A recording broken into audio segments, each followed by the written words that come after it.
Dahshat. Endi Jumovoy, bunday o'ylab qarasam, xotin olish ham qovun sotib olishga o'xshaydi ekan. Qovun? Ha, mana shu rangi chiroyli, hidi yoqimli bo'lsa, bo'ldi. Uyga borasan, ba'zida qovun bemaza chiqib qolishi mumkin-da. Chaqmoq urib olsa bo'lmaydimi?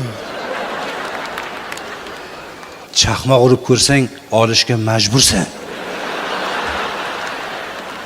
Sen olmasang kim oladi uni? Sen yeyishing kerak, boshqa hech kim yemaydi uni. Olmasangchi? Olmasang qamalasan.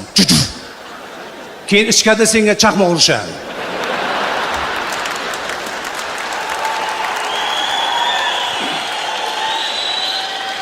Sizlarda qovunga chaqmoq urib olishdan qo'rqadimi? Yo'q, bizda chaqmoq urilganda olib qo'yishdan qo'rqadi. Lekin olyapti baribir. Xotin kishining makri 40 tuyaga yuk bo'ladigan shu-da, Jumovoy.